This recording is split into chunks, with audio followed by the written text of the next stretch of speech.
Hello दोस्तों। आज मैं आपको अपने मित्र नीलेश की बहन नीलिमा और उसकी साली नीतू की आप बीती आप लोगों को बताना चाहता हुआ। कुछ दिनों पहले नीलेश ने मुझे बताया था कि उसकी बहन की मौत हो गई है।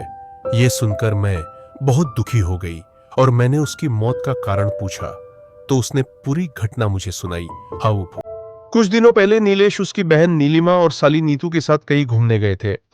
और नीलेश की बहन और नीतू दोनों बहुत अच्छी दोस्त थी। लौटते वक्त काफी रात हो गई थी। वो रास्ते में उसकी बहन की तबीयत खराब हो गई थी। उसे काफी ठंड लग रही थी।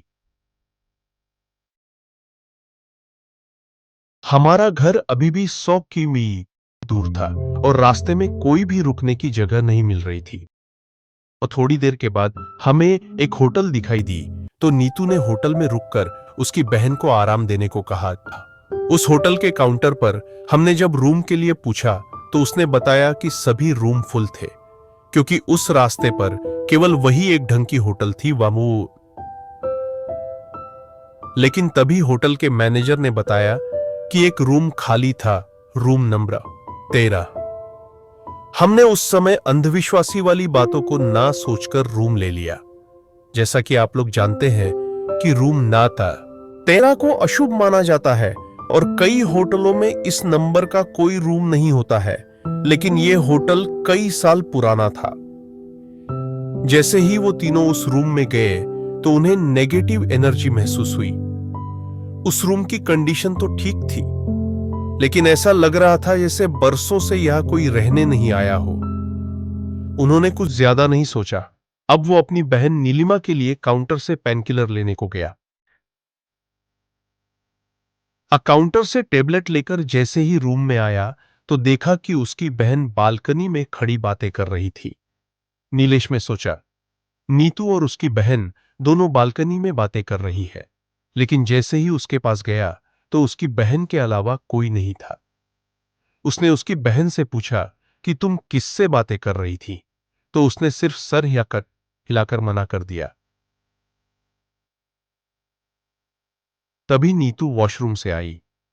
नीलेश घबरा गया कि अगर नीतू वॉशरूम में थी तो नीलिमा किससे बात कर रही थी।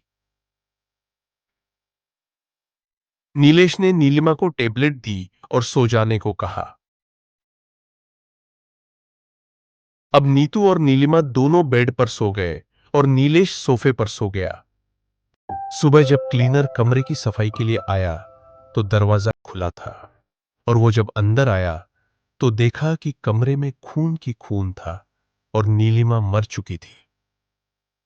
क्लीनर जोर से चिल्लाया तो मेरी नींद खुल गई और देखा कि नीलिमा की मौत हो चुकी थी और नीतू बेहोश हो गई थी। नीलेश जोर जोर से रोने लगा और मैनेजर को बुलाया। मैनेजर ने तुरंत एम्बुलेंस को बुलाया और दोनों को हॉस्पिटल ले गए। नीलिमा तो मर चुकी थी, लेकिन नीतू को थोड़ी देर में होश आ गया। जैसे ही नीतू को होश आया तो उसके पीछे उसकी बहन की आत्मा थी जो उससे बोल रही थी, तूने मुझे मार दिया। यह कहकर वो गायब हो गई। अकीब गए। नीलिमा काफी बुरी तरह डर गई। अब नीलेश में नीतू से सारी घटना पूछी तो उसने बताया कि रात को जब मैं पानी पीने उठी, रात तो देखा नीतू फिर से बालकनी में बैठी थी और कुछ बड़बड़ा रही थी और मैं कि जैसे उसके पास गई और उससे पूछा कि वो यहां सा क्या कर रही है, तो उसने मुझे जोर से धक्का दिया और मेरा सर दीवार से टकरा गया और मैं बेहोश हो गई। और इसके अलावा मुझे कुछ याद नहीं है। जैसे ही नीतू हॉस्पिटल से छुट्टी तो वो नीलेश के साथ उस होटल में गई और उसने काउंटर पर मैनेजर से बात करने को कहा तो उसने बताया कि आपकी घटना के दूसरे दिन मैनेजर की मौत हो गई थी। वो दोनों शॉक हो गए।